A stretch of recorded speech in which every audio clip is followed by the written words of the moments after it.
ಸೂರ್ಯ ಹೊಂಡದಲ್ಲಿ ಗರ್ಭಧರಿಸುತ್ತ ನಗ ಧರಿಸಿ ಭೂ ಗರ್ಭವೊಡನೆ ಬೆಳೆದು ಭೂ ಮಂಡವನ್ನೇ ಕೆಂಡಮಂಡಲಾಗಿ ಮಾಡಿಸಿ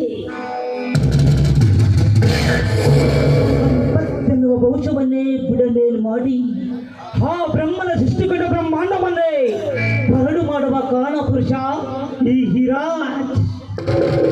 ಅದರಲ್ಲಿ ನಾನು ನಿನಗೆ ಸಹಾಯ ಮಾಡುವನೆಂದರೆ ನೋ ನೆವರ್, ಅದೆಂದಿಗೂ ಅಸಾಧ್ಯ. ಹೇ ಸಂಭ, ನಿನ್ನನ್ನು ನನ್ನ ಕಾಂಪ್ಲೆಕ್ಸ್ ನಲ್ಲಿ ಕೆಲಸಕ್ಕೆ ನೇಮಿಸಿಕೊಂಡಿರುವುದು ಬಡವನೆಂಬ ಕಾರಣಕ್ಕಲ್ಲ, ನಿನ್ನ ಮನೆಯಲ್ಲಿರುವ ಮುದ್ದು ಮುಖದ ಐಶ್ವರ್ಯತೆಯ ಸುಖಕ್ಕಾಗಿ.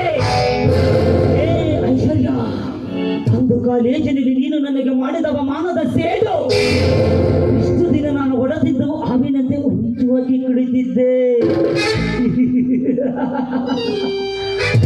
ಆದರೆ ವಂಚಿನ ಸಂಚಿನ ಸುಳಿಯಲ್ಲಿ ಸಿಕ್ಕರೆ ಆ ನಿನ್ನ ಅಣ್ಣ 50,000 ಹಣವನ್ನು ಸಾಲವಾಗಿ ಪಡೆದಿದ್ದಾರೆ.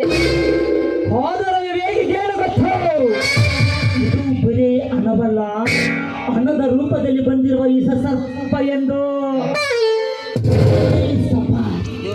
ನಾನು ಕೊಟ್ಟಿರುವ ನಿನ್ನ ಮನೆಯನ್ನು ಬೆಳಗುವುದಕ್ಕಲ್ಲ ಕಣೋ, ನಿನ್ನ ಮನೆಯನ್ನು ಸರ್ವನಾಶ ಮಾಡುವುದಕ್ಕೆ. ಹೀಗೆ ಒಂದರಂತೆ ಬೆಂಕಿ ಹಚ್ಚೆ, ಅದೇ ಬೆಂಕಿಯಲ್ಲಿ ನಿನ್ನ ತಂಗಿ ಸೀಲು ಬಂದು ನನ್ನ ಕಳ್ಳ ನಾಯಕನಾಗಿ ಸುಟ್ಟು ಹಾಕದಿದ್ದರೆ